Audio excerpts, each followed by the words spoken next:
So, Monday Night Raw came to us from the Staples Center in LA last night. It was a Raw that were coming off the back of a much improved episode last week, I thought at least, compared to what we've seen in the last few months. We had the Festival of Friendship last week, so it was interesting to see how they developed Chris Jericho and Kevin Owens this week.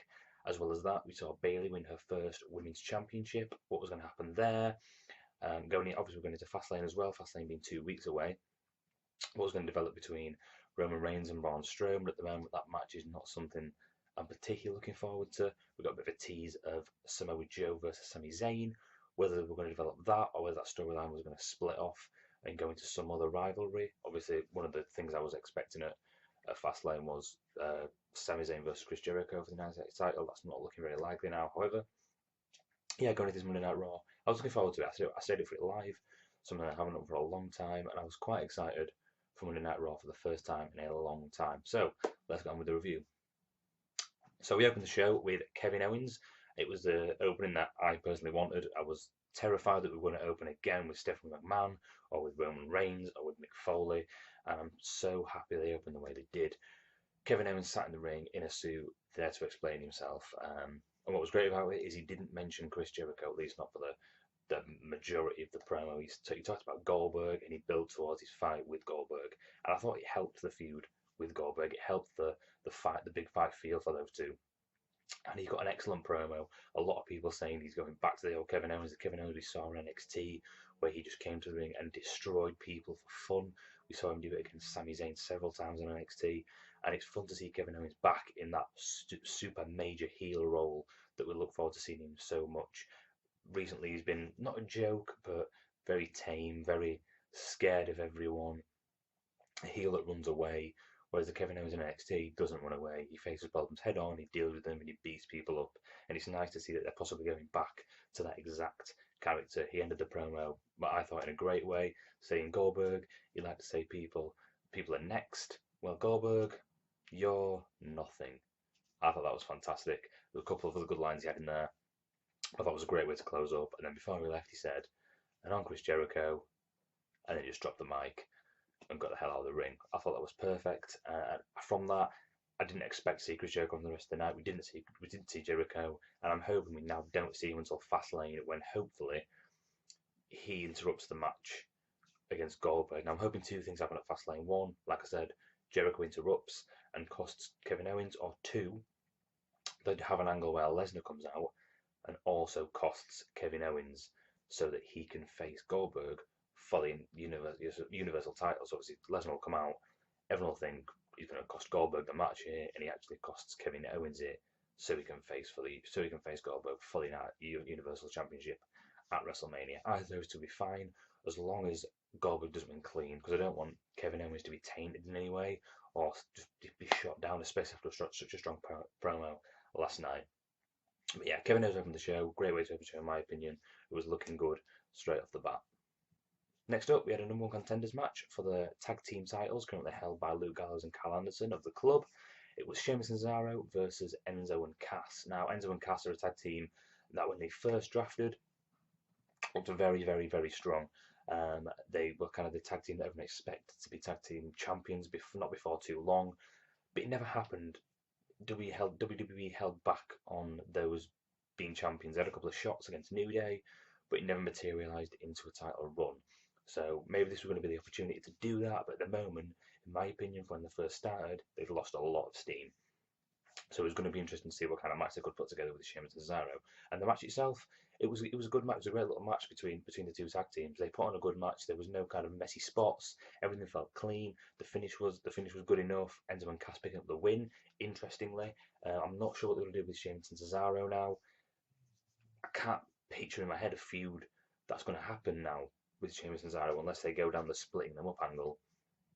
At the moment, I can't see a match for them at WrestleMania or Fastlane, other than the Andre the Giant Memorial Battle Royale. Blah, blah, blah. So, yeah, Enzo and Cass picking up the win. Enzo then trying to cut a little bit of a promo, and he was on fire. It was good until Sheamus hit the bro kick, a brutal bro kick. If you didn't see the slow mo replay, try and catch that. It was brutal, knocking Enzo to the ground, and the fans chanting "Thank you, Sheamus." Now that speaks volumes. I think the the creative were definitely hoping for babyface Enzo and Cass versus Monster Heel Club. Again, like always, it seems like they've got it wrong. They've sat Enzo and Cass on the shelf or the title shelf so long that no one really wants them to see them champions anymore. A lot of people do, granted, but so many people don't that now they're going to struggle to build a solid feud between Enzo and Cass and the club if that's what they're aiming to do. So we'll see how that goes. Obviously, now Enzo and Cass versus the club at Fastlane. Can't see Enzo and Cass winning. I think the club are going to hold them for quite a while, possibly past WrestleMania, but we'll have to see. Going backstage, we've got a little segment between Mick Foley and Kevin Owens, and Mick Foley putting Kevin Owens in a match later on in the night against Sami Zayn. I mean, look, these two can fight. They've been in the Indies together for so long. We all know this. Both of them kind of do the fought a long time, and they can put on a phenomenal match. However, that match needs to be saved now. It needs to be put on the shelf, and we don't need to see these two fight until they reignite this feud properly. Because we know they can go. We know they can put on a fantastic match, and just giving us this match all the time is just gonna devalue it for when they finally give us a full, strong, maybe title feud between these two guys. So I wasn't overwhelmed at the thought of Kevin Owens and Sami Zayn. It got a bit of a pop in the arena, but I personally weren't a fan of that decision. Onto the cruiserweight division, and we had Brian Kendrick versus Akira Tozawa. I said last week, I love Akira Tozawa. I think he brings something really interesting to not only the cruiserweight division, but WWE as a whole. Comes down to the ring, obviously something's going on between them two already. Brian Kendrick trying to take Tozawa under his wing, and Tozawa having none of it. I like the whole language barrier characteristic they've got going on at the moment. It's quite interesting, and comes down to the ring. Brian Kendrick goes to shake his hand. Akira Tozawa's like, not so sure. Eventually goes for it. Kendrick hits the clothesline before the bells ring, beats him down, gets the captain's hook in, and that's it. That was the whole segment. Obviously, the feud is going to continue, which I'm happy to see. To be fair, I didn't want to see those two face off quite already, because it kind of only got started last week, and then to end it tonight would have been a little bit, well, that was okay. So it's nice to see the feud continuing a bit longer, but we'll see where it goes. If they face off on 205 Live this week, the feud might end there, but I'm personally hoping it goes a little bit longer, so there's more interesting feuds for me anyway, in the cruiserweight division as opposed to just the title match. It was also really annoying how, like I said before, they're still not giving time to the cruiserweights. They're not giving much time at all. Again, I know it's a preview of what you can expect on 205 Live to get you interested, but this whole thing was less than 3 minutes, and specifically the ring guys, the ring crew, they're changing the ropes for 3 minute segments. That's gotta piss them off, and then changing back to red again after 3 minutes. They've got their work cut out for them, and I can't imagine they enjoy doing that. So if not for the superstars, do it for the ring crew. Do it for your working team, your off screen team, and give the cruiserweights more time on Raw. We then got a super interesting match, a match we'd never seen before, and a match that we all looking so much forward to. And it was a handicap match between Roman Reigns and the Club. Now this is a match we'd never had before, like I said. Oh wait. Oh no, I think we had this match last week, didn't we? Yeah, we did. And Roman Reigns buried the Club. Yeah. So anyway, tonight he did the same thing. He did the exact same thing. Roman Reigns comes out. The Club comes out. They have a handicap match. The Club struggle to mount any offense on Roman Reigns. They get little spots in here and there. Reigns ends it with a chair shot, disqualifying himself, so the Club win. I don't know if WWE see that as a strong win, but it's not. They just buried the Club. They just buried the Club once again, and they made Reigns look strong again at the expense of a Club, at the expense of the tag team. Not even it's a Club, but the tag team champions. 2 weeks running. That's really annoying. And now the feud they're trying to build with the Club and Enzo and Cass. Obviously, Enzo and Cass aren't as over so much, and now the Club don't look strong. I don't know what they're expecting to come out of that feud other than mess and no atmosphere, no emotion, no build. I'm not sure what they're doing, but I didn't like this segment at all. I didn't need it. Again, this is a segment that could have cut out and made the cruiserweight segments longer, or extra cruiserweight segments. but they didn't. It was the same old, same old. Reigns getting himself disqualified, possibly signifying a heel turn. We've seen it before. I saw a lot of people on Twitter saying that this was the start of the heel turn that we've all wanted to see. I'm not so sure because we've seen Reigns do this sort of thing before. We've seen him have that attitude outburst, and it never goes anywhere. So I'd love to see Reigns turn heel, but this is not convincing me that that's going to happen anytime soon. Next up, New Day versus Rusev and Jinder Mahal with Lana. This is weird. The whole Rusev Jinder Mahal Lana thing is weird. Jinder Mahal just doesn't fit in. I don't know why they brought him back, but they did, and he's as usual, as every single person in the world except the person who suggested bringing him back thinks. He doesn't. No, doesn't know. Just get rid of him, man. He doesn't need to be on the roster. And this whole segment was fun again from New Day. New Day brought their A game, cutting a promo as they came down the ramp as always, mentioning the ice cream blueprints again. That they've gone digital, they had it on an iPad, and then Lana holds her iPad up, and she's got the blueprints as well. They'll have an argument between themselves about how Lana got hold of the blueprints. A little bit of a joke from Big E about her being Russian. The crowd reacted to that one. That was great. The match started again. New Day putting on a good match. Obviously, Rusev can hold his own, even with Jinder Mahal. Shame that Rusev is still down at this level. And they haven't given him a push yet, but he is where he is again. I can't see Rusev doing anything now going into WrestleMania other than the Andre the Giant Memorial Battle Royale, which is a damn shame because Rusev deserves so much more, especially with the career he's had so far and how much potential that everyone can see he's got. It's the same as Cesaro. Everyone can see all this potential, this main event potential, and they're just not doing it. So at the moment, yeah, you're going against the New Day. A little bit of fun, a little bit of teasing. Xavier Woods blows the trumpet next to Lana. She throws the iPad up in the air. He catches it. They get the blueprints. He smashes it against the steel steps, breaking her copy of the blueprints of the ice cream machine. And they also obviously got the announcement that New Day were going to host WrestleMania, which is an interesting decision. I think it's a good one. Again, weren't quite sure where New Day were going to fit, and I think it's a nice role for them. It continues on the kind of characteristics they've got. A lot of people expecting maybe a heel turn from New Day, whether it was a whole unit or maybe a singular team member of the New Day turning heel on the other two, similar to the Shield. If it was going to be anyone, Xavier could do it probably best. But we'll have to see. I think Xavier saw the whole acting with Bray Wyatt, and I think that proves to me that Xavier could pull off a heel role, maybe even better than Big E, which a lot of people think will be the main candidate. But we'll see where it goes. The ring crew were at it again, changing the ropes over, some more cruiserweight action. Not a match, just a contract signing. Obviously, the cruiserweights don't deserve any more matches on Raw. Oh well. Jack Gallagher in the ring with Austin Aries. Had a banana in his pocket to Austin Aries. Not quite sure why, but he enjoyed it. Had some form of character. He didn't use it at all, didn't get it out, didn't reference it. It was just there. You could see it just like a handkerchief, but a banana. I liked it. Anyway, Jack Gallagher's in the ring. He has tea and biscuits. It's very British. The kind of Union Jacks in the ring. Jack Gallagher as always. Neville comes down to the ring. They have a massive argument. Neville telling Jack Gallagher that he's not the true Brit that he should be. This is not what Britain's about. Britain's not about tea and biscuits. It's about rough, ragged streets that he grew up on. Telling Jack Gallagher he's embarrassed of him. He embarrasses the British name, and that he envisions Jack Gallagher as what the universe hated about Neville's character when he first came to the main roster. Not entirely accurate, but I guess I can see what they're going with that script. But anyway, signs the contract. The table gets flipped because there's a contract signing. Crowd chanting tea and biscuits. I'm down with that. If Jack Gallagher would get a new T-shirt design and somehow incorporate tea and biscuits, you can take my money. I'd have that because I love tea.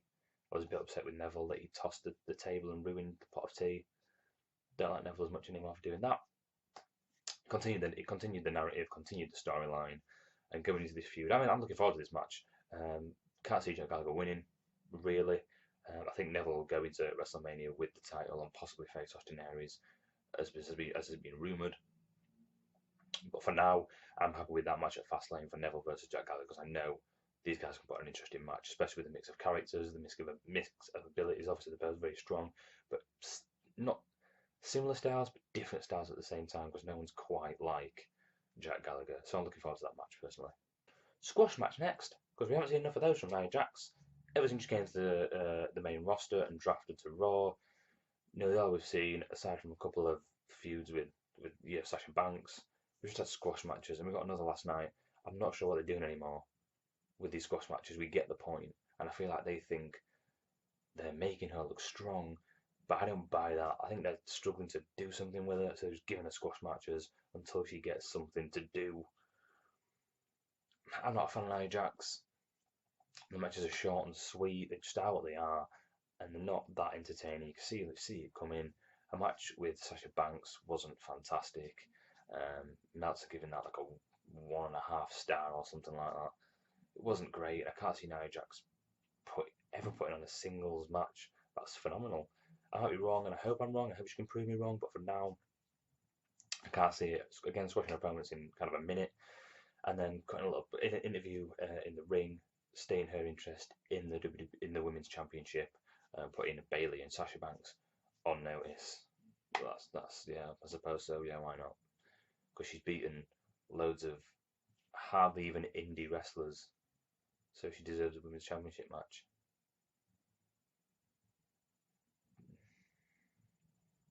Sticking with the women's division, Bailey came down to the ring with a new women's championship. Looks great on Bailey. I love the kind of character she brings with the belt. Comes into the ring, cuts a little bit of a promo. Classic Bailey. I'm the fan. I was once up in the rows, just like you guys, watching down, saying one day I'd be there. Mentions a dad, gets a bit teary. Classic Bailey, classic face. Nothing that much interesting to it. Stiff Man comes down then, and a lot of people have been saying I thought Steph was going to strip Bailey of the title, like just take it off her, for the messy win last week. She didn't do that. Instead, she tried to guilt trip Bailey into into giving the title away. I like this. I like this, and I didn't like this at the same time. Reason I did like it, I thought it was quite clever of Stephanie McMahon's character. I didn't get that at first. At first, I was confused about what they were trying to do with Steph's character, but then I kind of got that she was smart. She was using her smarts and knowing that, thinking that Bailey would be the kind of champion that wouldn't want a tainted victory and would kind of cower and be like, "No, you're right, have the title." Didn't work. Sasha Banks comes down, tells Bailey, "Don't listen to Steph. Her words are garbage. Keep the title. You deserve it. You've worked hard for this title." Bailey kind of cowers. I genuinely wasn't sure what she was going to do. I feel stupid not for realizing what she was going to do. The reason I didn't is because I kind of wanted her to give it up. But looking back on it, what I would have preferred is if Bailey would have come down herself and given the title up on her own, without Steph coming down, without Sasha coming out, and just said, "Listen, guys, I'm really thankful for the support, but I want to win this clean. I want to win this on my own, so I'm giving it up and making it vacant." I thought that would have worked well. It would have not given us the whole continuity of Charlotte's obviously going to win at Fastlane, because no matter what match happens at Fastlane, Charlotte's going to win. They're not going to ruin the streak at Fastlane. It's going to happen at WrestleMania, if anywhere. If it doesn't happen at WrestleMania, it'll go all the way to SummerSlam. I imagine it's not going to break on a kind of mid card pay per view, so to speak. So yeah, I would have liked that to have happened. It could have been more of an interesting angle going into Fastlane, but we'll see. Charlotte then comes down. Also Bailey, obviously, again saying, "Hell no, I'm holding the title. I deserve it." Steph saying, "Well, whatever." She didn't say it. She didn't say anything. I then expecting her to strip her of it and then saying, "Well, you don't make decisions. I do. I'm having the title." Didn't happen. Charlotte comes down to the ring, says she's cashing in her rematch at Fastlane against Bailey. Can't see her losing. Fantastic. I love matches where we know exactly who's going to win. They're the best kind of matches. We then get a match between Sasha Banks and Charlotte. Same old now. We know that these two women can put on a fantastic show. They've got such good chemistry. The problem being, we've seen it so many times, and it was the problem with the whole of Raw. We had Roman Reigns in handicap matches against the Club, which we saw last week. We have advertised Sami Zayn versus Kevin Owens, which we've seen multiple times, and now we've got Sasha Banks versus Charlotte, which we've seen multiple times. There's nothing new. There's no new substance. It's all just repeat, and recycle. There was nothing on the line. It felt a little bit pointless. Like I said, they put on a good match as always, but in the end, Dana Brooke comes out. Don't get what they're doing with Dana Brooke anymore. She's not with Charlotte at all. She's never with Charlotte cutting promo. She's never with Charlotte in the ring. If she keeps coming down to help her, and there's no story there anymore. It's just let's throw Dana Brooke in. Anyway, she's on her way down to the ring. Bayley comes up behind her, off the commentary table, hits her from behind. Dana Brooke goes flat into the floor. That was great. I love nothing more than seeing Dana Brooke's face smashing off the floor. That was fantastic. Charlotte gets distracted by this, and going on from that, Sasha gets the bank statement and wins by submission. And it didn't mean much, I suppose. In the long run, it made Sasha look strong without having to give another title shot straight away. Um, Charlotte still going for the title at Fastlane, so kind of put all the elements in line for the supposed fatal five match, with Nia just way off in the background beating bad women wrestlers. Yep. We then had our third repetitive match of the night in Sami Zayn versus Kevin Owens. Luckily, they had other things planned for this, and I kind of saw this coming because there wasn't long left of the show, and I couldn't imagine fitting in this and the main event in the time that was left. So Kevin Owens comes to the ring first as Sami Zayn is on his way down the ramp. Samoa Joe comes and attacks him from behind again in his suit, meaning business. Puts the beat down on Sami Zayn, makes it look good. Sami Zayn selling beautifully, tosses him into the ring, as in tossing him to the wolves, so to speak. Keeps that narrative going between Joe and Sami Zayn, possibly going into Fastlane, I'd imagine, or even WrestleMania, depending on if they'll take it that far. But I would imagine Fastlane. Kevin Owens then just picking apart Sami Zayn, hitting him with a couple of clotheslines, hitting him with the cannonball, and then hitting him with the pop-up powerbomb for the win. This little segment ended up working well. I thought made Samoa Joe look like the monster he is supposed to be.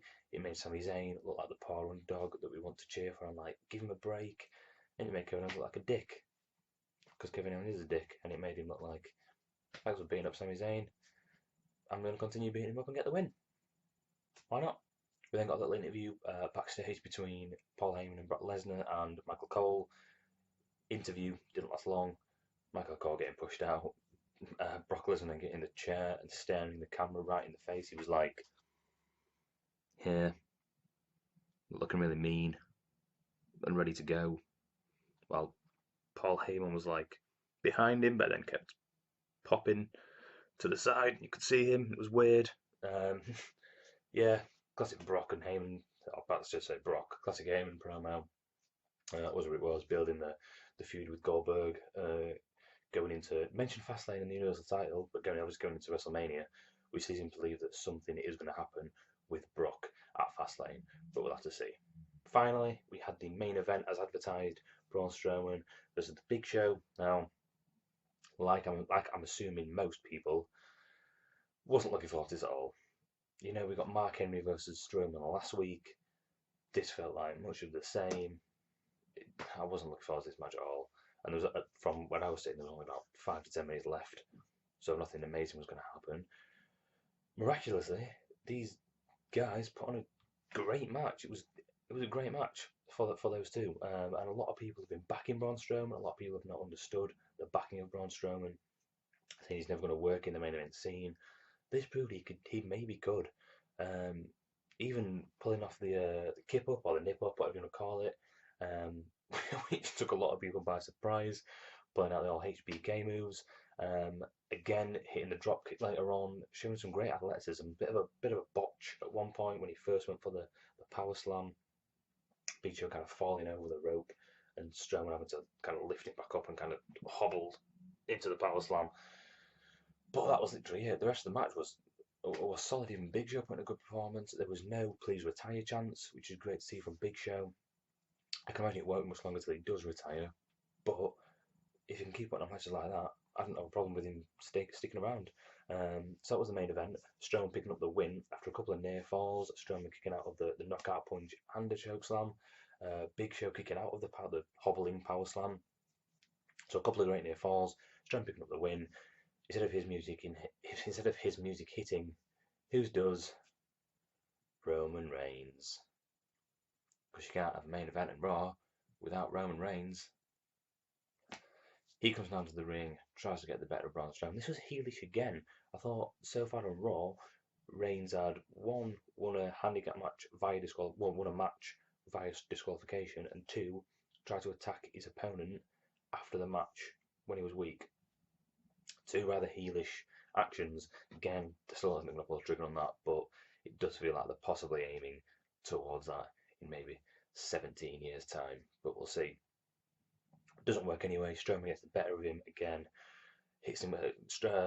Reigns gets a couple of Superman punches in. Doesn't knock Strowman down. Strowman hits the running drop kick. Fantastic. Gets the power slam, and Strowman looks strong at the end of Raw. It was an okay end. It was a great match between the two compared to what we expected. Reigns was on the floor at the end of Raw, so always good. And Strowman looks strong. I do worry that this means Strowman's going to lose at Fastlane because Reigns is currently down and out at the end of Raw, and that's kind of the potion they always put together of the person who wins the match at the pay-per-view kind of gets beat up on the run up to it. But we'll see. I'd love to see Strowman win at Fastlane, but with the rumoured match between Reigns and The Undertaker at WrestleMania, I'd imagine they're wanting to give him either the heel heat, so something might happen in the match, not exactly a straight finish. Maybe The Undertaker will get involved. I don't know. But going into that match, it definitely looks a lot more interesting than it did at the start of Raw. So in that sense, job well done. Guys, overall, this was generally a step down from last week. I thought there was a couple of strong points, mainly being the main event, the opening promo from Owens, the development and the ongoing narrative of Zayn and Samoa Joe.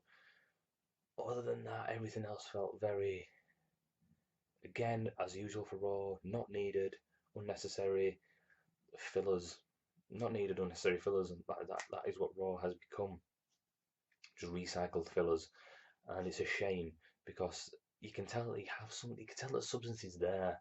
For crying out loud, you can tell that it's there. They're just not doing it. They're not putting it in the right place. They're not putting the storylines at the right time. So yeah, this Raw was a little disappointing. It wasn't great. Maybe out of 10, you probably give it maybe a 5 or 6 at a push. I mean, I saw a lot of people on Twitter giving it like a 2 out of 10. Give it some credit. I mean, what do you expect? Really? 2 out of 10? What are you expecting of that show? I mean, are you expecting Punk to come back every single week? Are you expecting Bret Hart to come back and put on a show-stopping match with Stone Cold Steve Austin? Be realistic. Maybe a 5 or 6 out of 10. But again, not great. And it's looking again like, in terms of quality, SmackDown is going to way outdo Raw tomorrow. And the reason being for that is SmackDown's setting up matches as always. Tomorrow on SmackDown, we're all already looking forward to the Battle Royale, the Force Count Anywhere match, development with Alexa Bliss and Naomi, a possible title match going to happen there tomorrow. Raw, they've set nothing up for next week. They've set nothing up at all. And what's going to happen is on Monday, they'll start setting it up on Monday. We'll start getting updates on Monday before the show saying, this is our main event, this is our match tonight, with no story build. There's no story to it. It's just, oh, okay, great, can't wait for that. And that's the problem Raw has, in my opinion. They're not building anything well, they're not using their storylines right. But it is what it is. Raw back to that downward slope. Hopefully they can pick it up next week before Fastlane, but I'm not very confident. Obviously, thanks for watching. As always, if you like what you see, hit the subscribe button, hit the like button, and leave your thoughts in the comment, whether you agree or disagree with anything I've said. You can follow me on Twitter at run_the_ropes. Other than that, I'll see you tomorrow for the review of SmackDown Live.